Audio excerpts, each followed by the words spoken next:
이 밤에 역사하셔서 우리의 모든 기도를 들으시고 또 우리의 마음을 만지셔서 변화시키시는 하나님의 놀라운 은혜를 받고 돌아가는 역사가 일어나기를 간절히 축복합니다. 오늘 이제 아침부터 이 발인 예배, 이렇게 하간 예배를 진행하면서요 느낀 것이 있어요. 인생의 첫 시작이 있으면 끝이 있겠구나. 그게 또 느껴지는 거예요. 예, 간에 딱 묻히고 하간을 하면서 흙을 뿌리면서 인생을 살아갈 때 흙은 흙으로 돌아가며 라는 그 예문의 이 구절이 있거든요. 그러면서 맞다. 아무리 인생이 잘 살아도 흙으로서 난 존재가 흙으로 돌아가며 마지막 우리의 영혼과 다시 부활한 몸만이 오직 하나님의 나라에 들어가기에 합당하구나 라는 것을 막 깨달으면서요 다시 이 죽음의 큰 그 앞에 얼마나 이 유한하고 작고 나약한 인간인 것을 다시 발견하게 됩니다. 여러분, 요한계시록은요 우리에게 겁을 주려고 쓰는 책이 아니에요. 여러분, 요한계시록을 보면서 막 뭐가 나타나고 아마겟돈이 일어나고 666의 숫자가 있고 14만 4천 명이 있고 큰 무리들이 있고 여러분 뭐 이런 것들을 나타내려고 하는 것도 있겠지만 이 요한계시록은 어떨 때 써져냐면 로마 박해 가운데 정말 고난을 당하는 성도들을 위로하는 하나님의 말씀입니다. 너희들 견뎌라, 인내해라. 그러면 주님이 곧 나타나셔서 너희들의 슬픔과 아픔을 닦아주실 뿐만 아니라 하늘의 하나님 앞에 영접함을 받게 되리라. 이거 막 계속 얘기하는 거예요.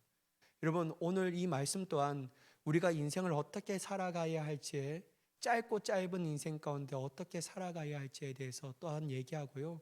우리가 끝까지 견뎌야 할 이유에 대해서 주님은 우리에게 말씀하고 있는 줄 믿습니다. 여러분 1절과 2절의 말씀을 보면요. 또 내게 지팡이 같은 갈대를 주며 말하기를 일어나서 하나님의 성전과 제단과 그 안에서 경배하는 자들을 측량하되 선전 바깥 마당은 측량하지 말고 그냥 두라. 이것은 이방인에게 주었은즉 그들이 거룩한 성을 42달 동안에 짓밟으리라. 여러분, 하나님께서는요 사도 요한에게 뭐라고 얘기하시냐면요 지팡이 같은 갈대를 주면서 성전을 측량하라고 합니다. 특별히 여러분 성전을 측량하러 갈 때 어디에 대해서 측량하라면요 성전과 제단 그리고 그 안에서 경배하는 자들만 측량하고 마당은 측량하지 말라고 해요. 참 주님께서 그냥 다 측량하면 되는데 왜 하나님은 딱 구별하게 하는데 성전과 제단 그 안에서 경배하는 자들만 측량하고 너는 마당은 측량하지 말라라고 하실까? 여러분, 이 말씀을 제가 주석을 찾으면서 설교를 딱 준비하면서 느꼈던 게 뭐냐면요. 하나님도 본질에 대해서 관심이 계시는구나. 이게 많이 느껴졌습니다. 여러분, 특별히 이 갈대에 해당하는 헬러 칼라모스는요. 물건이나 건물 같은 것을 재는 도구입니다. 그래서 어떻게 생각하면 곧 길고 곧은 장대를 같은 것을 가리키고 있다는 것이죠. 여러분 이런 것이 어디 또 나오냐면요 성경에 에스겔도 요 갈대로 성전을 측량하는 것을 볼 수 있습니다. 그러니까 여러분 하나님께서는 왜 성전과 제단 그리고 안에서 경배하는 자들만 측량하고 마당은 측량하지 말라고 하냐면요 측량의 의미가 두 가지가 있기 때문이에요. 첫 번째는 뭐냐면요 측량한다라는 것은 재건이나 보존을 의미하고 있어요. 다시 말해서 요한에서 하나님의 보호하심 또한 인도하심에 대해서 그 안에 내포적으로 담고 있는 하나님의 뜻이라고 할 수 있습니다. 일단 두 번째는 뭐냐면 측량하라는 것은 파괴를 의미하고 있다라고 할 수 있습니다. 그런데 여러분 오늘 이 말씀을 보면요 어떤 것이 가장 적절하냐면요 첫 번째입니다. 뭐냐면 하나님의 보호하심이 있을 것이다. 하나님의 친히 고난 가운데 있는 너희들을 보호할 것이다 라는 것을 얘기하는 것이죠.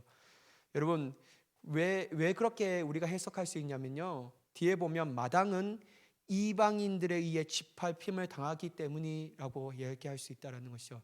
측량되지 않은 이 마당은요 이방인에게 짓밟힘을 당할 것이다 라고 주님이 얘기하고 있어요. 그러니까 여러분 마당은 하나님의 보호하심을 경험하지 못하고 오직 성전과 제단 그리고 그 안에서 경배하는 자들만이 하나님의 인도하심과 보호하심 가운데서 평안함을 누리게 될 것이다 라는 것을 말하고 있다는 것이죠. 여러분 요한계시록을 계속 읽어보면요 요한계시록의 관심은 어디에 있냐면요 참 유대인 즉 영적 이스라엘인 교회에 있습니다. 또한 성전은 제사장 백성인 교회와 연관되어 있다는 것이죠. 우리가 요한계시록에서 성도는 제사장으로 언급할 수도 있다라는 것입니다. 여러분, 바깥마당이 이방인들에게 넘겨져 지팔 필 것이라는 말은 교회가 받을 핍박을 나타내는데요, 그것도 42달의 기간 동안 이 맥락에서 이해될 수 있는데 참 오랜 시간 동안 그러한 일들이 일어날 수 있다라는 것이죠.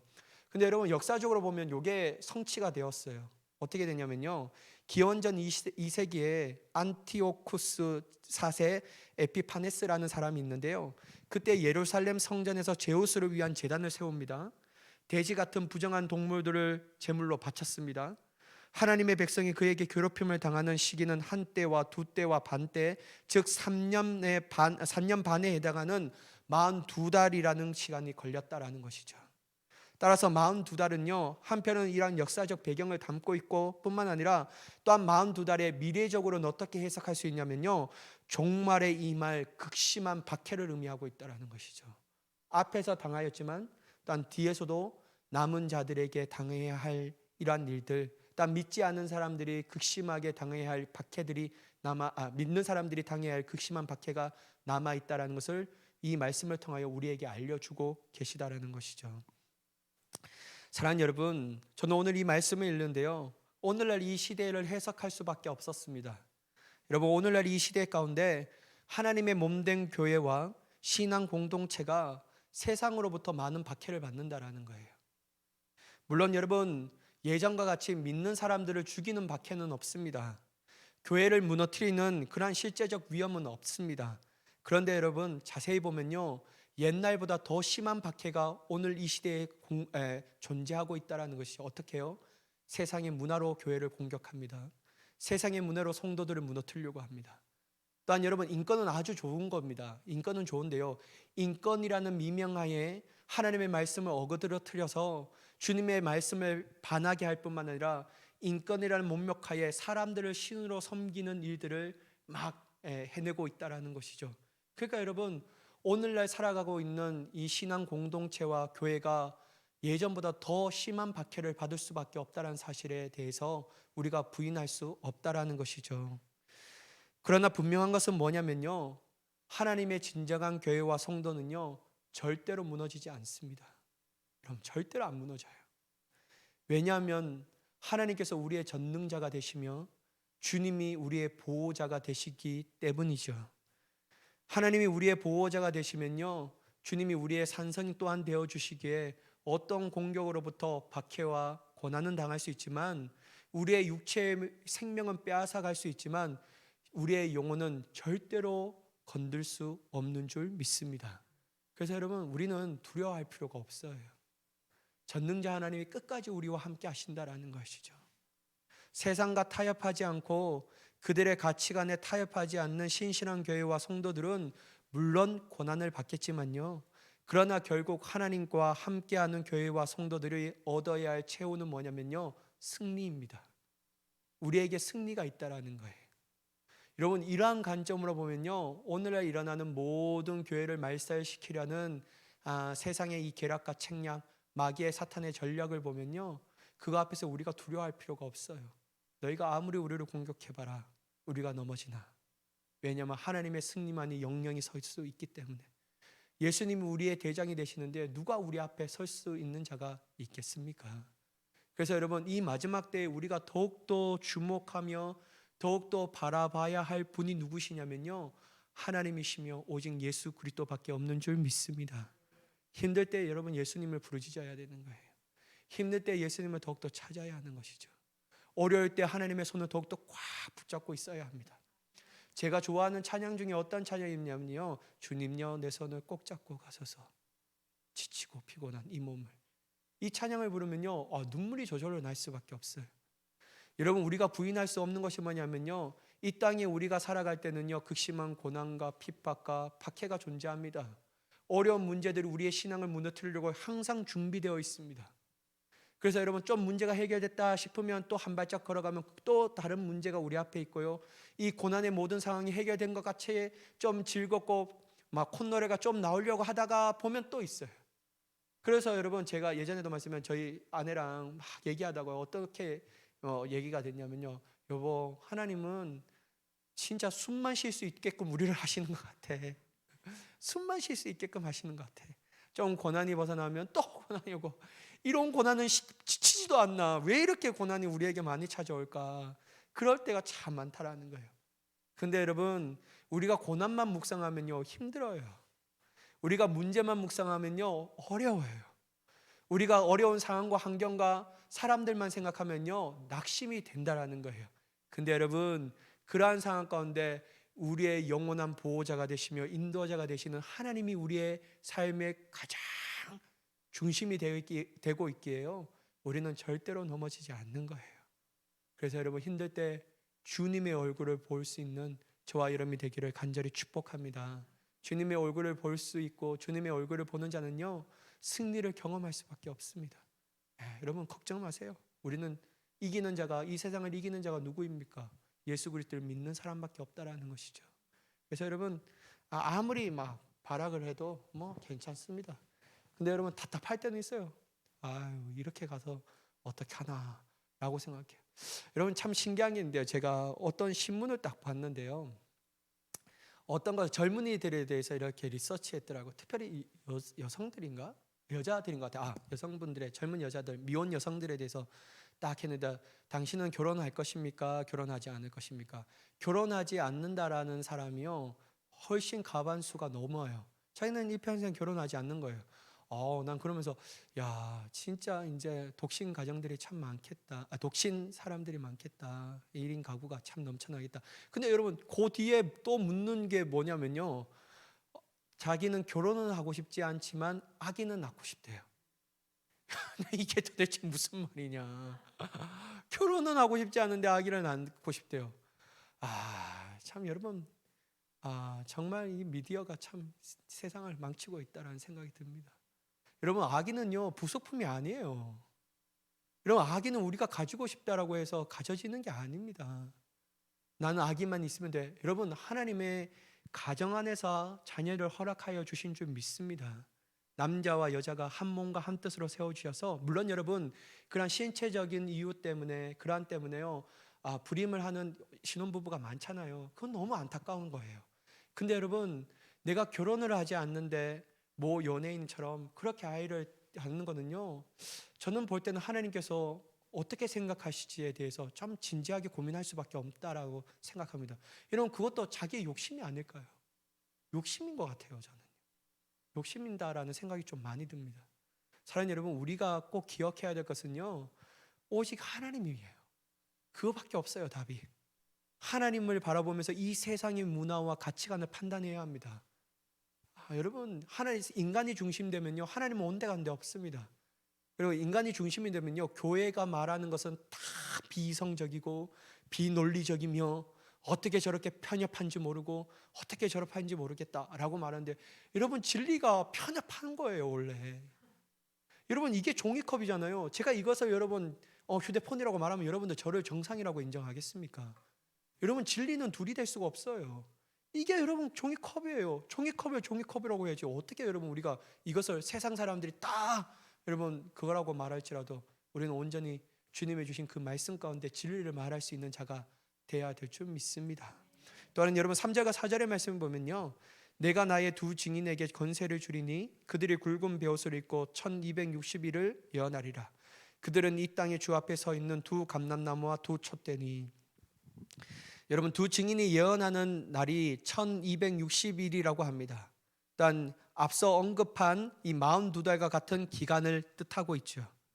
교회가 박해를 당하는 42달 동안 교회는 능동적으로 더욱더 증인의 역할을 감당할 것이라고 성경은 말하고 있다는 것이죠. 여러분, 요한계시록의 상징성을 고려할 때 두 증인은 증인으로서 온전한 역할을 감당하는 교회를 가리키는 것으로 볼 수 있습니다. 증인이 둘이라는 것은요 자격을 갖추었음을 상징하는 거예요. 내가 생명의 복음을 전할 수 있는 자격이 있구나. 그 자격을 갖춘 교회를 의미하고 있다는 것이죠. 여러분, 신명기를 따르면 증언이 효력을 발휘하기 위해서는요 두 증인 혹은 세 증인이 있어야만 한다라고 말씀하십니다. 또한 여러분, 두 증인은요 또한 두 감람나무이기도 한다라고 성경은 말하고 있습니다. 이것은 등잔대 좌우에 있는 두 감람나무에 대하여 말하는 스가랴 4장과 연관되어 있다라고 할 수 있는데요. 여기에서 두 감람나무는 대제사장 요수아와 유다 총독 스룹바벨을 가리킨다라고 할 수 있다라는 것이죠. 따라서 요한계시록의 두 감람나무는 제사장과 왕 같은 역할을 하는 두 증인, 즉 교회를 상징한다고 할 수 있어요. 여러분, 이번 주 주일날 우리가 볼 이단이 어떤 이단이냐면요, 천부교거든요. 천부교 박태선에 대해, 그 교제에 대해서 좀 보려고 하는데요, 이 사람이 늘 말하는 거니 감람나무예요. 감람나무가 자기라고 얘기하는 거예요. 그럴 수 없습니다. 이거는 어떤 걸 상징하면 교회를 상징하는데, 그 교회는 바로 제사장과 왕 같은 역할을 하는 교회를 의미하고 있다라는 것이죠. 또한 여러분, 두 중인은 또 뭐라고 얘기하냐면요, 두 촛대라고도 또 불린다라는 거예요. 요한계시록의 촛대는 교회를 상징하는 두 촛대인 두 증인, 즉 예수 그리스도를 증언하는 교회를 상징하고 있는 말씀입니다. 사랑하는 여러분, 우리가 이 3절과 4절의 말씀을 통하여 정말 받아야 할 메시지가 뭐냐면요, 교회와 성도는 고난 가운데서도 절대로 움츠러들지 않는다라는 거예요. 자기의 몸을 어떻게 하면 살릴까 먼저 생각하지 않습니다.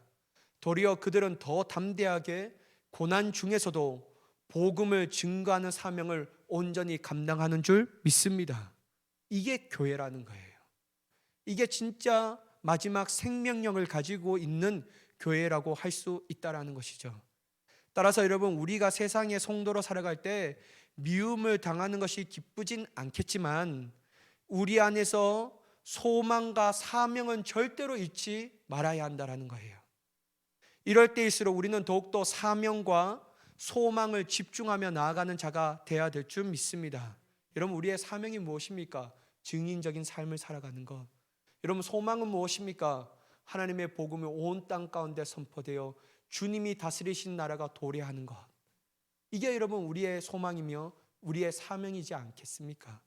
그래서 여러분, 고난을 당하면서 어떻게 하면 살 수 있을까? 어떻게 하면 목숨을 부지했을까? 이걸 걱정하는 것이 아니라 참된 교회와 참된 성도들은요, 고난 가운데 자기만 살기 위하여 발버둥 치는 것이 아니라 온전히 하나님의 나라와 의와 하나님의 사명을 이루기 위해서 증인의 복음된 사명을 전하는 자로서 더욱더 귀하게 쓰임받게 되는 줄 믿습니다. 여러분, 분명 이 한난이라는 눈물의 골짜기가 지나갈 것입니다. 그 후에는 어떻게 하죠? 주님이 오신다라는 거예요. 그리고 여러분, 우리 눈에서 눈물을 흘리는 것을 주님이 닦아주십니다. 그리고 제가 듣고 싶은 가장 말씀이 있거든요. 주님께로 마지막 심판대에 받았을 때, 마지막 심판대 앞에 있을 때, 저 이 말을 너무 듣고 싶어요. 뭐냐면, 현대야, 착하고 충성된 종아, 잘 알았도다. 나 이 말을 너무 듣고 싶은 거예요. 지금도 막 이 말 생각 막 울컥울컥 하거든요. 마지막 때 여러분, 우리가 다 주님 앞에 섰을 때, 야, 참 너 잘하였다. 착하다. 내가 조그만 일에도 맡겨둬도 너는 이 조그만 일에 대하여 왜 나 저 사람처럼 큰 일을 맡겨주지 않았습니까? 라고 불평하고 비교하며 정말 이 열등감에 빠지는 것이 아니라 너는 이 작은 일에도 나에게 맡겨주신 하나님을 생각하면서 너가 얼마나 충성되게 행하였는지 내가 너무나도 가슴이 기쁘다. 이 말을 너무나도 듣고 싶은 거예요. 사랑하는 여러분, 우리 모두가 하나님의 심판대 앞에 섰을 때 마지막 주님께서 우리에게 말씀하시기를 착하고 충성된 종아, 너 참 잘하였다 라고 말하는 그 음성을 들을 수 있는 모든 우리 모두가 되기를 예수님의 이름으로 간절히 축복합니다. 저는 또한 우리 교회가 그렇기를 원해요. 야, 해빛교회 너 와서 뭐 했니? 해빛교회 뭐 때문에 너는 이렇게 했니? 이런 말을 들으면 너무 속상할 것 같아요. 여러분, 우리 교회는요, 오직 하나님 앞에 착하고 충성된 교회로서 세워지기를 간절히 소망합니다. 그러기 위해서는 딱 하나 해야 돼요. 본질적 사명에 충실해야 합니다. 그게 뭐냐면요, 전도와 선교입니다. 본질적 사명에 충실하지 못한다면요, 자꾸만 교회는 에너지가 있기 때문에 비본질적인 것에 집중할 수밖에 없다라는 것이죠. 그래서 여러분, 이 비본질적인 것에 집중하면요, 문제가 생길 수밖에 없다라는 거예요. 여러분, 우리 교회가 여러분 일강당 얼마나 좋습니까? 저는 일강당 학교 전도할 때마다 너무 가슴이 뛰어요. 그리고 안타깝기도 하고, 하나님, 아이들이 이렇게 많은데 이 아이들에게 복음을 전할 수 있는 기회가 더 많게 하여 주세요. 하나님, 이 아이들을 우리 교회가 감당할 수 있는 힘을 주세요. 하나님, 다음 세대를 길러낼 수 있고 다음 세대들을 하나님 앞에 올려드릴 수 있는 뜨거운 열정을 우리 교회에게 허락하여 주세요. 우리 교회가 감당하겠습니다. 주님, 이 마음을 품을 때마다 얼마나 여러분 제 가슴이 막 뜨거워지는지 모릅니다.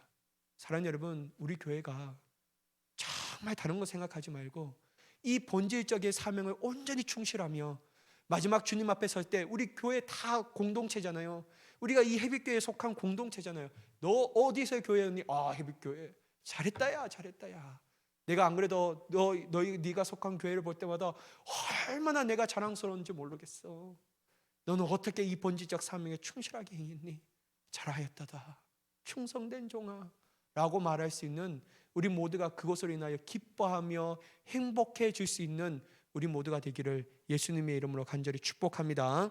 마지막 5절과 6절의 말씀을 보면요, 만일 누구든지 그들을 해하고자 하면 그들의 입에서 불이 나와서 그들의 원수를 삼켜버릴 것이요, 누구든지 그들을 해하고자 하면 반드시 그와 함께 같이 죽임을 당하리라. 그들의 권능을 가지고 하늘을 닫아 그 예언을 하는 날 동안 비가 오지 못하게 하고 큰 권능을 가지고 물을 피로 변하게 하고 아무 때든지 원하는 대로 여러 가지 재앙으로 땅을 치리로다. 여러분, 권세를 받은 두 증인이 예언하는 동안 누구도 그들을 해하지 못한다라고 합니다. 여러분, 근데 특별히 여러분 두 증인에 대한 묘사를 하는데요, 어떠한 사람의 묘사임에 엘리야에 대한 묘사와 똑같습니다. 일단 여러분, 모세에 대한 이미지가 여기에 담겨 있다라는 것이죠. 두 증인의 입에서 불이 나와서 그들의 원수를 삼켜버리는 것과 그들이 권능을 가지고 하늘을 닫아 예언하는 날 동안 비가 오지 못하게 하는 것은 엘리야를 연상시키는 것입니다. 일단 두 증인이 권능을 가지고 물을 피로 변하게 하는 것과 여러 가지의 재앙으로 땅을 치는 것은요, 마치 출애굽기의 모세를 연상시키기도 합니다. 사랑하는 여러분, 저는 이 말씀을 보면서요, 그래, 맞아. 우리가 증인의 역할을 감당하는 교회와 성도는 어떠한 세력도 어떠한 존재도 우리를 막을 수 없다. 그러므로 여러분, 우리가 이 땅에서 복음의 증인으로 살아가려면요, 가장 먼저 선행돼야 될 것이 있습니다. 뭐냐면요, 성령의 권능을 받아야 되는 거예요. 성령으로 충만하지 않고서는요, 복음의 증인, 선교적 사명에 감당할 수 없다라는 것이죠. 여러분, 신약적 표현으로 보면 성령의 권능을 받아야 한다고 말합니다. 성령의 권능으로 충만한 교회와 성도들을 이 땅에 어느 누구도 막을 자가 없다라는 것이죠. 그렇다면 여러분, 성령의 권능은 어떻게 받을 수 있습니까? 우리 다 잘 알지 않습니까? 누가복음 11장 13절에 예수님께서 분명하게 말씀하십니다. 너희가 악할지라도 좋은 것을 자식에게 줄 알거든 하물며 너희 하늘 아버지께서 구하는 자에게 성령을 주시지 않겠느냐. 주님은요, 좋은 것을 주시기를 원해요. 마태복음 평행 본문은요, 좋은 것을 주시지 않겠느냐라고 말합니다. 그럼 누가복음은 좋은 것을 뭐라고 얘기합니까? 성령을 얘기하고 있다는 거예요. 여러분, 하나님은요, 다른 것보다도 우리에게 주시고자 하는 것은 뭐냐면 성령입니다. 왜냐하면요, 성령을 받지 않고서는 이 험한 세상을 살아가기가 무척 힘들다라는 거예요.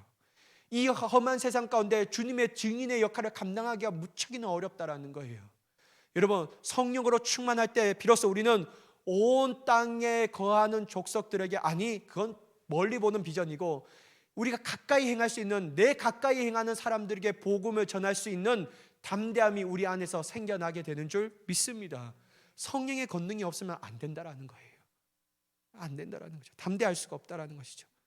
그래서 여러분, 우리가 성령의 권능을 받아야 되는데요, 성령의 권능을 받고자 하는 자는 찾고 구하는 자, 성령을 받기를 열망하고 소망하는 자에게 하나님께서 그의 기도를 들으시고, 이게 핵심 포인트입니다. 여러분, 뭐냐면요, 하나님이 기뻐하시는 날에 주신다라는 거예요. 여러분, 이걸 우리가 놓치고 있기 때문입니다.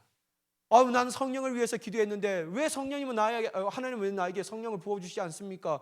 그거는 내 때고, 우리가 포기하지 않고 성령을 우리에게 부어 주시옵소서라고 끝까지 주님 앞에 견디고 울부짖고 열망하고 소망하며 포기하지 않는다면요, 하나님은 당신이 기뻐하신 그 시간에 하나님이 우리 안에서 성령을 물붓같이 부어주시는 줄 믿습니다. 그래서 여러분, 기도의 자리를 떠나가면 안 돼요. 기도의 자리를 떠나가는 것은 어리석은 사람입니다. 하나님이 이미 다 준비하셔서 하나님의 때를 기다리고 있는데 왜 안 주시냐고, 왜 안 주시냐고. 이렇게 하는 것이 인간이잖아요. 근데 여러분, 하나님은 우리에게 다 준비하셨습니다. 하나님의 때를 기다리고 계시는 거예요. 그래서 여러분, 그 때를 왜 기다리게 하시냐면요, 저는 이걸 몰랐거든요. 근데 제가 신앙생활 하면서 이걸 깨달았어요. 왜냐하면 교만하지 말라고. 그래서 인내하게 하시는 거예요.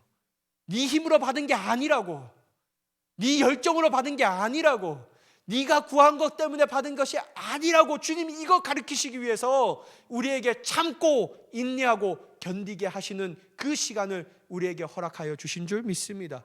그러니 여러분, 이거 참고 기다려야 해요. 겸손한 자에게 주님이 주실 수밖에 없습니다. 왜냐하면 받고 교만하면요, 일을 그르치거든요. 근데 여러분, 겸손한 마음으로 그것을 받으면요, 겸손한 자는 이 하나님의 성령의 권능을 내 유익을 위하여 사용하는 것이 아니라 하나님의 영광을 위하여 사용하는 자가 되는 줄 믿습니다. 그래서 여러분, 저는 여러분들에게 성령의 충만하기를 간절히 축복합니다. 단 7절에서 10절, 오늘 이 말씀까지만 보도록 하겠습니다.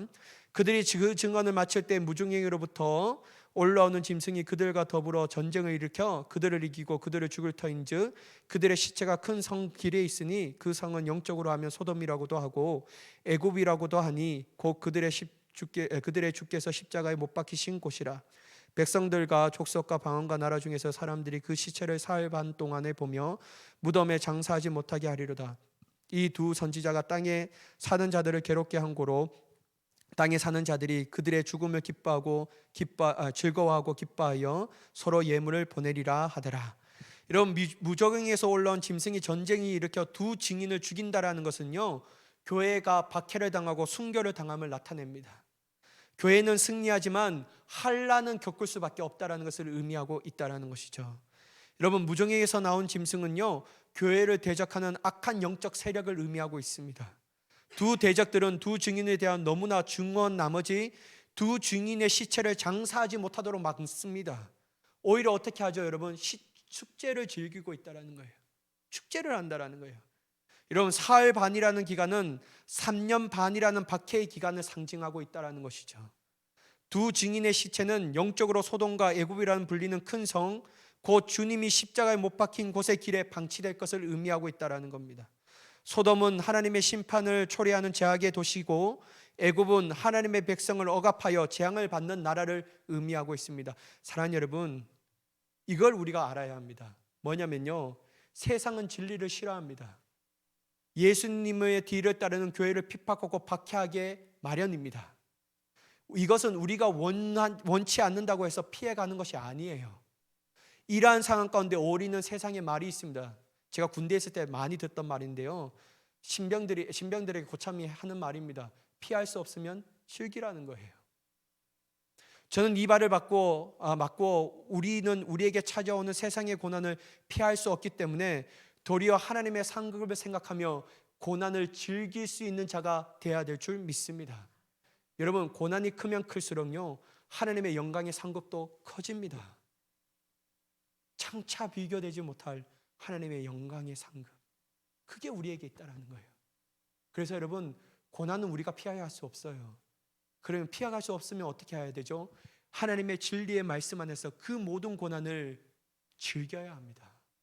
즐겨야 돼요. 즐긴다라는 것은 뭐냐면 뭐 웃고 이렇게 하라는 게 아니고요, 그 안에서 주님의 뜻을 분별하여 주님의 말씀과 주님의 은혜 안에서 주님의 뜻 가운데 순종하며 나아가라는 것입니다. 사랑하는 여러분, 우리가 알 수 없는 고난이 오더라도, 핍박이 오더라도요, 오직 하나님의 뜻 가운데서 온전히 세워져서 주님의 놀라운 승리를 맛보며 주님의 뜻 안에서 온전히 즐기며 승리하는 저와 여러분이 되기를 예수 그리스도의 이름으로 간절히 축원합니다. 기도하겠습니다. 사랑의 하나님,